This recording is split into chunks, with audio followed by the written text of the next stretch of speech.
Bila aku tengok pasukan Belanda belasah Sweden senang saja 5-1, apa yang kita boleh belajar adalah kuat gila pasukan Jepun.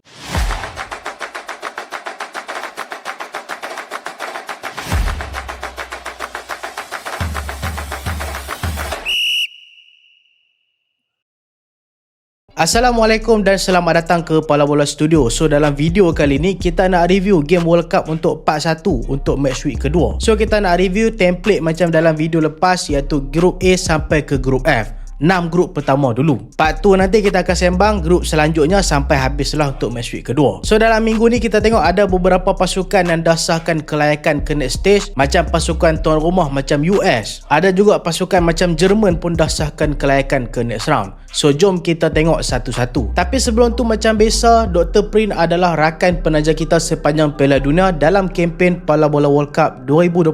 Dengan tagline apa? Tagline dia adalah, malah nak peringat kat apa? From Factory to the Pitch. So aku mohon dekat hampa, supportlah sponsor kita, iaitu rakan penaja kita Dr. Prin. Follow mereka punya media sosial, TikTok mereka, Instagram mereka. Dan kalau hampa nak dapatkan baju macam aku pakai ni pun boleh. Hampa fan apa cakap, Belanda ke, Jerman ke, Jepun ke, Portugal ke, Spanyol ke, Argentina ke, semua ada dekat Dr. Prin. Hampa boleh tekan link dekat website kat bawah. Harga serendah RM30 sahaja. Dan ada lagi murah tau kalau saiz hampa lagi kecil. So boleh beli, ok? Ni adalah baju collaboration antara Dr. Prin dan juga Pala Bola Studio. So kita mulakan dengan Group A dulu. Sejujurnya Group A ni aku tak tengok betul-betul, dan game pasukan Czech dengan South Africa kita skip. Tapi ada satu benda menarik lah, bila mana South Africa berjaya seri dengan pasukan Czech lah, player-player South Africa semua dapat jam mat. Jam tu bukan murah. Kalau jam RM50 tak apalah juga kan. Masing-masing player dapat jam bernilai RM50,000 disebabkan dapat satu mata dekat Piala Dunia. So itulah betapa berharganya satu mata dekat Piala Dunia dekat mata pasukan Afrika Selatan. Next game untuk pasukan Korea dengan pasukan Mexico. Game ni sayang gila lemat. Fight kuat gila antara dua-dua tim ni. Kita boleh kata seimbang. Tapi satu-satunya gol dalam game ni terhasil melalui kesilapan goalkeeper pasukan Korea.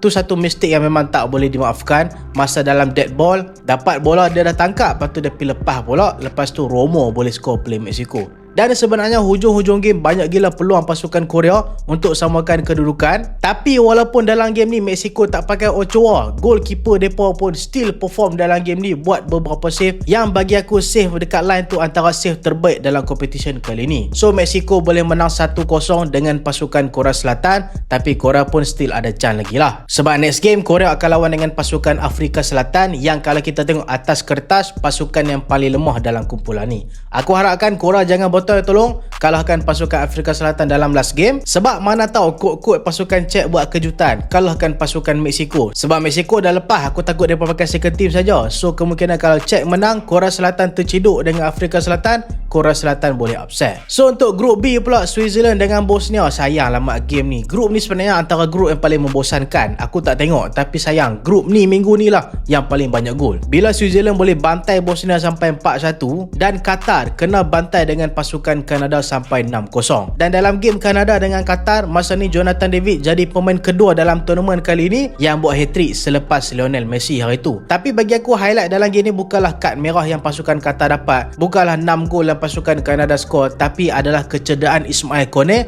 midfield pasukan Kanada yang main dekat pasukan Sassuolo. Waktu ni kalau hampa nak tahu situasi dia, Kanada dah leading 3-0.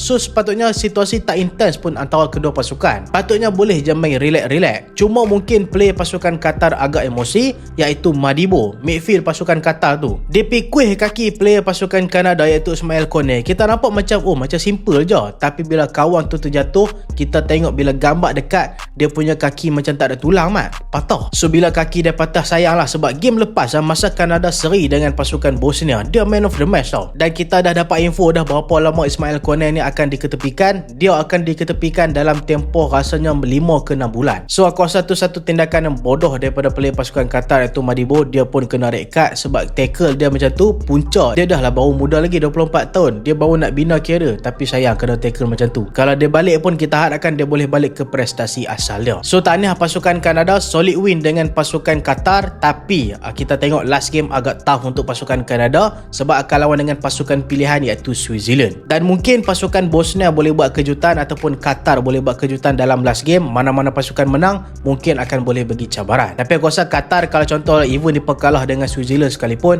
aku rasa mungkin mereka akan layak sebagai antara pasukan ketiga terbaik. So kita masuk ke grup C, USA dengan Australia. USA menang 2-0 dengan Australia. Tapi sayang game ni aku tak tengok juga. Satgi semua kata, hang ni semua tak tengok, buat macam mana rumah aku tak tengok. Takkanlah aku nak kencing apa kan, aku kata ui USA main padu pada. Memang aku tak tengok game ni sebab Jumaat Sabtu masa tu aku pilih untuk rehat lah. Aku tengok game yang terpilih saja. Tapi apapun tahniah untuk pasukan US, dapat satu on goal, lepas tu satu lagi gol depa, dan depa dah pun sah layak ke next round. Walaupun hari tu aku predict pasukan US antara pasukan paling awal akan tersingkir, tapi rupanya tak. US berjaya. Kalau contoh aku tengah cakap kan, depa ambil jari, tutupkan mulut kau macam ni. Diam.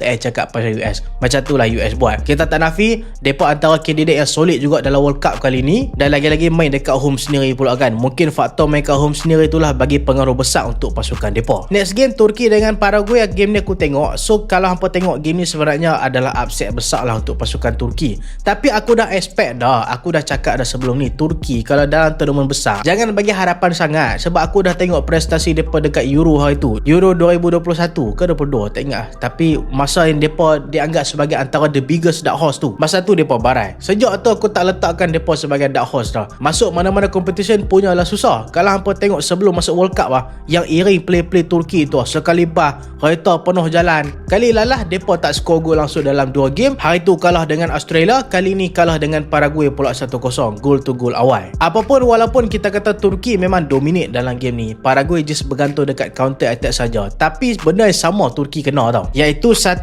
mereka banyak main crossing, sedangkan striker mereka pendek-pendek. Senanglah defend Paraguay buat kerja macam defend Australia hari tu. Yang kedua adalah pasukan Turki terlalu main highline sangat. So bila kena counter attack, play pasukan Paraguay senang gila nak counter attack. Hak tu je simple. Vincenzo Montella punya taktik, pasukan Paraguay boleh makan. Aku tak tahulah last game nanti Turki lawan dengan US macam mana jadi. Sebab aku rasa expectation untuk pasukan Turki agak besar juga. Sebab mereka ada beberapa nama besar macam Arda Güler,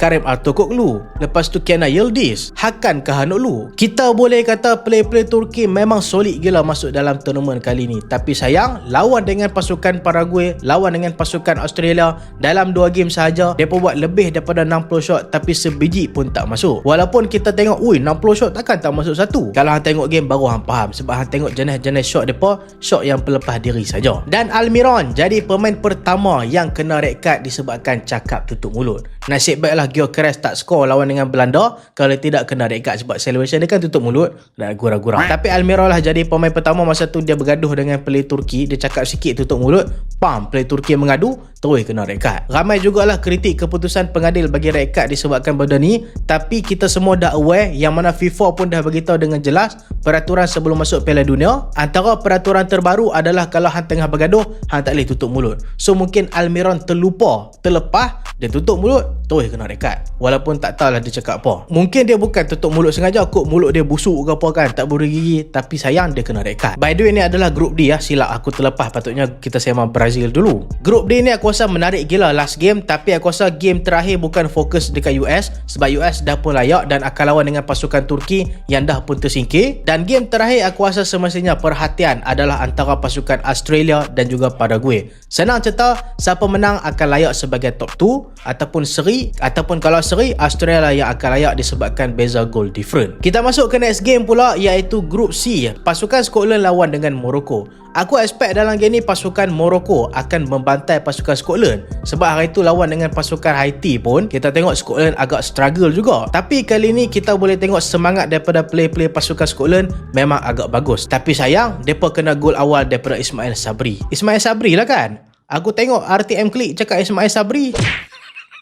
Aku waktu cakap Ismail Sabri, Sabri mana ni kan? Sabri Yunus buat filem, Sabri Abu bekas play Kedah. Aku macam, main mana Morocco ada play Ismail Sabri ni? Rupanya Ismail Saibari. Mereka silap cakap nama. Dah lah cakap banyak kali mat. Aduh betul. Aku duk pening lah siapa Ismail Sabri. Rupanya Saibari yang skor gol pembukaan untuk pasukan Morocco lawan dengan pasukan Scotland. Lepas tu kita tengok banyak attempt jugalah daripada pasukan Morocco, tapi pendekatan taktikal pasukan Scotland lebih kepada fokus bertahan gila-gila. Tapi mereka tak adalah pakai bas. Cuma bila kena counter, mereka memang bermati-matian cuba stopkan attacking pasukan Morocco. Tapi walaupun dalam game ni keputusan 1-0 saja. Jujur aku cakap ke hang, aku tak nampak langsung Scotland ada peluang untuk menang. Sebab setiap attacking mereka, Morocco boleh potong macam tu saja. Dan aku rasa percubaan pertama yang nampak paling bahaya pun waktu hujung-hujung second half. So Morocco berjaya menang 1-0. Mereka seri first game hari tu. Aku rasa mereka lah antara kandidat paling kuat untuk layak ke next game. Sebab last game mereka pun tak susah sangat lawan dengan pasukan Haiti. Yang kena nervous sila ni adalah pasukan Brazil. Sebab Brazil akan lawan dengan Scotland dalam last game.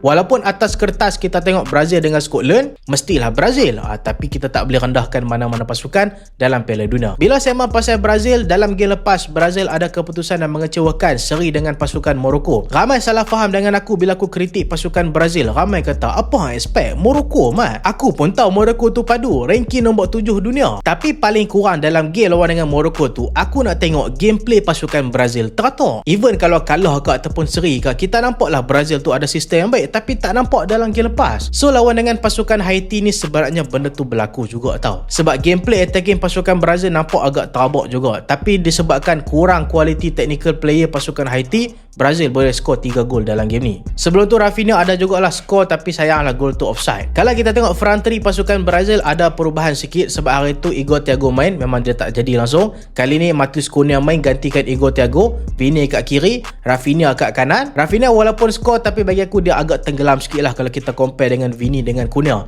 So Vini dengan Cunha dalam game ni memang menari-nari. Cunha skor 2 gol, Vini skor 1 gol. Tapi bagi aku walaupun Cunha skor 2 gol, game ni memang show daripada Vinicius Junior. Kena bagi juga kredit dekat player macam Paqueta yang buat terupas cantik. Tapi ada satu pemain Brazil yang aku rasa kita kena bagi pujian, dia pakai nombor 16. Aku pun tak perasan mula-mula sebenarnya, tapi masa aku tengah buat live, adalah seorang dua viewer, dia kata cuba perhati nombor 16 tu, dia punya word memang padu. Betul, Douglas Santos, left back pasukan Brazil, dah tua dah, umur 32 dah, tapi dalam game ni word dah memang betul-betul padu. So dalam game ni adakah kita boleh kata bila Brazil menang 3-0 Brazil is back? Bagi aku masa aku tengok game ni, pengulas ada cakap dan aku setuju dengan apa yang dia cakap. Dia kata apa? Game ni bukanlah menandakan Brazil is back, tapi game ni paling kurang bagi moral boost untuk pasukan Brazil, kepercayaan diri untuk main lagi padu untuk next game. So bila Rafinha injured, kemungkinan next game mungkinlah Ryan akan main lagi. Tapi itulah bila Endrick main, kita nampak solid juga tau. Sayang kan Ancelotti jarang main kat Endrick. Bila dia masuk dia score tapi offside pula. Dan berita baik untuk fan-fan Brazil, Neymar kemungkinan besar akan main dalam last game lawan dengan pasukan Scotland. Walaupun sebelum ni Presiden Brazil kata dia work from home, kuajak betul.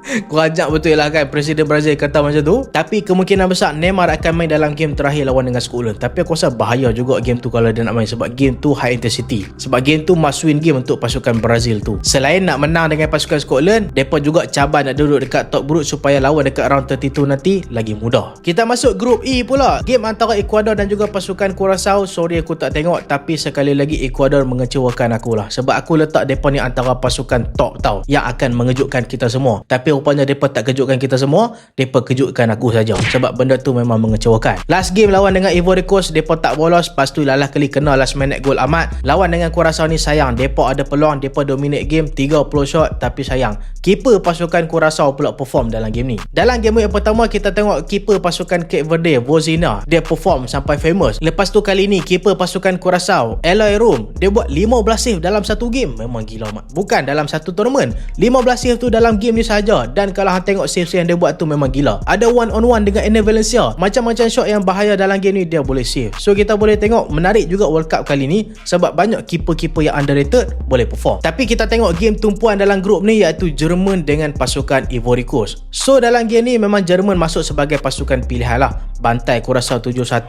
itu, Ivory Coast menang 1-0 je dengan Ecuador. Tapi apa yang mengejutkan kita semua adalah gameplay pasukan Ivory Coast yang memang gila. So kalau hang tengok play pasukan Ivory Coast lah ni, sebenarnya kita boleh kata golden generation.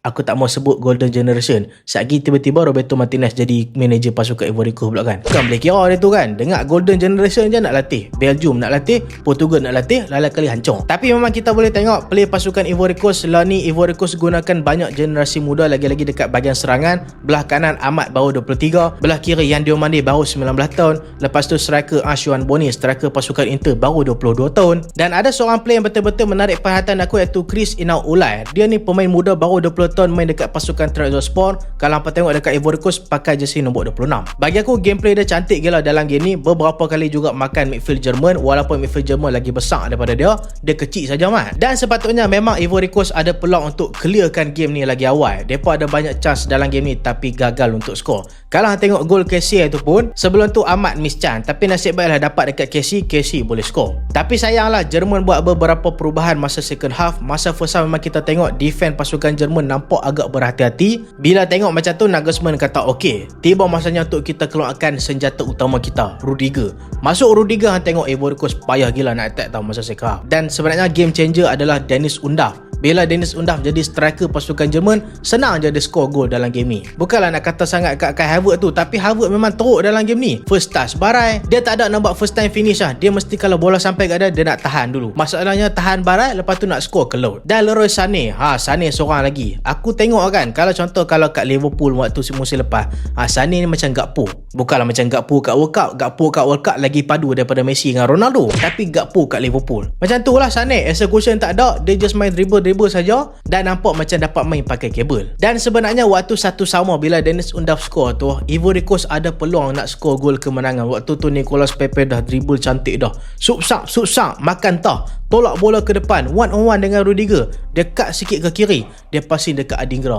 Tapi Adingra waktu tu menggunakan kecerdakan mentality kelas tinggi dah. Patutnya dia boleh je tap in dulu kan, tapi mungkin dia nervous, tapi dia pergi tahan. Dalam kali first touch dia barai, Jerman boleh clear. Dan lagi teruk, Jerman boleh skor pula match winner. Ya Allah, kegeram pula kan. Sebab dalam game ni walaupun aku rasa memanglah Jerman boleh menang, tapi dengan cara permainan Ivory Coast, aku rasa mereka deserve untuk satu mata. Tapi mereka patut salahkan diri mereka sendirilah. So tanya untuk pasukan Jerman dah menang 2-1 dengan pasukan Ivory Coast. Tapi Ivory Coast bernasib baik sebab pasukan Ecuador tak menang dengan pasukan Curaçao. So dalam last game agak mustahil jugalah pasukan Ecuador nak layak sebab mereka kena lawan dengan pasukan Jerman dan Ivory Coast lawan dengan pasukan Curaçao. So mungkin peluang pasukan Ivory Coast nak menang dengan pasukan Curaçao dalam last game. Kita masuk ke last group iaitu group F. Pasukan Belanda lawan dengan pasukan Sweden. Hei, aku ingat hari tu kan, bila Sweden menang dengan Tunisia. Game tu kan aku buat dalam review, aku tak tengok game tu, tapi kita tengok Yassin Ayari padu, Isak padu, Gyökeres padu. Depa punya perform sampai coach Tunisia masa tu kena pecat tau. Coach Tunisia masa tu dituduh jual game sebab kalah dengan pasukan Sweden 5-1. Rupanya bukan jual game. Tunisia memang tak padu bila kalah dengan Jepun pula. Tapi kita fokus dulu game Belanda dengan Sweden. Game ni sebenarnya kita tengok macam mula-mula Sweden macam mungkin boleh bagi fight sebab ada Isak, ada Gyökeres, ada Ayari. Tapi sayang, masalah Sweden paling besar dalam game ni adalah masalah pertahanan depa sebenarnya. Sebab pasukan Belanda punya attacking main dekat belah kanan ke, main dekat belah kiri ke, senang gila nak masuk. Hang bayangkan Gakpo yang selalu tak dapat ruang bila dia dribble dalam EPL, tapi lawan dengan Sweden, sebab itulah dia boleh skor 2 gol, siap buat assist lagi dalam game ni. Punca dia adalah disebabkan kelompongan defense Sweden. Bukanlah nak kata Gakpo tak padu, tapi hang tengok betapa mudahnya ruang play-play pasukan Sweden bagi. Gol pertama tak silap aku, gol Brobbey dengan gol Gakpo lebih kurang sama saja template dah. Dekat belah kanan kiri pasukan Sweden lemah, play pasukan Belanda masuk, cross, dapat bola dekat Brobbey ataupun Gakpo, depa skor. Tambah pula gol Somerville boleh skor pula dalam game ni kan. Cuma ada kerisauan sikit sebenarnya masa awal-awal first half bila Belanda dah leading 2-0. Masa tu tiba-tiba kita nampak macam Belanda main bertahan, Sweden pula kau attack. Tapi apa yang kita kena puji, walaupun Belanda main bertahan, defend depa solid. Ada Van Dijk, Van de Ven, Jan-Paul Van Hickey dan juga Dumfries. Macam mana hang nak masuk mat? Even hang ada Isak, hang ada Gyökeres, memang tak jadi. Isak pula siap jadi punca pula Gakpo dapat gol dalam game ni. Itulah orang kata chemistry Liverpool. Second half kita tengok walaupun attacking pasukan Sweden nampak tumpul, bila Elanga masuk barulah ada sinar sikit bila Elanga boleh skor 1 gol. Tapi sayang lepas tu Belanda bantai depa lagi, tambah pula dengan gol Somerville, gol kelima. Dan macam aku cakap tadi, bila Belanda menang 5-1 dengan Sweden kalau kita ingat game lepas Belanda seri dengan Jepun, barulah kita ingat balik, betapa kuatnya pasukan Jepun, macam mana boleh seri dengan Belanda 2-2. So kredit kena bagi dekat pasukan Belanda, memang bantai habis-habisan pasukan Sweden. Dan Sweden ada tugasan yang berat, last game kena lawan dengan pasukan Jepun. Sebab Jepun dalam last game sekadar perlukan seri saja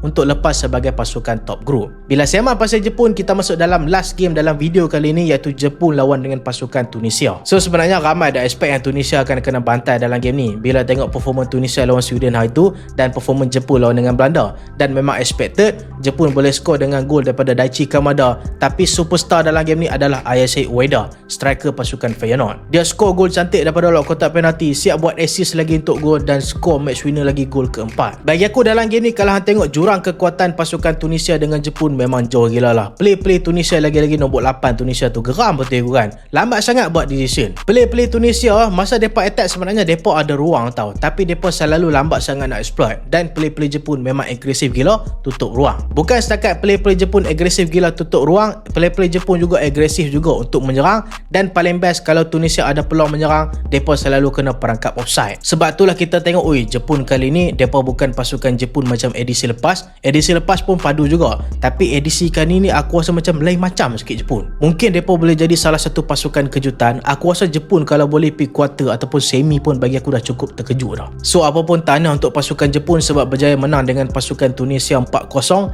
Last game just hanya perlu seri dengan pasukan Sweden. Tapi aku harapkan Jepun tak overconfident lah, sebab kalau kalah dengan pasukan Sweden ada potensi kena cantah last minute. Sebab Sweden pun bergantung dengan kekuatan individu striker depa. Kalau Jepun pandang rendah dekat Sweden, aku risau kok Jepun kena bantai. Ataupun bukan kena bantai lah, kalah tipis. So kalau kita tengok grup F, pasukan Belanda dengan Jepun kongsi tempat pertama dan kedua. Hanya beza dengan jumlah jaringan saja. Belanda skor lebih 1, Jepun skor 6 saja. Tapi kalau goal difference sama, sebab Belanda bolos lebih 1. Tapi Sweden pun ada kelebihan juga sebab duduk dekat tempat ketiga. Mungkin ada peluang untuk kejutkan pasukan Jepun last minute. Pasukan Tunisia dah pun sah tersingkir daripada Piala Dunia. So hampa rasa siapa akan lepas untuk group stage untuk match week ketiga nanti? Sebab match week ketiga nanti game untuk satu grup akan berjalan serentak. So next video review World Cup kita akan review nantilah game-game yang agak panas juga, sebab kita akan tengok ada game pasukan Perancis, Senegal lawan dengan Norway. Kita nak tengok performance pasukan Portugal, adakah mereka rebound, dan kita nak tengok performance pasukan Argentina juga. Dan satu lagi lupa, England. So itulah video kali ini dan terima kasih sebab tengok sampai habis. Jangan lupa like, jangan lupa share, jangan lupa subscribe. Aku Solehan, Assalamualaikum.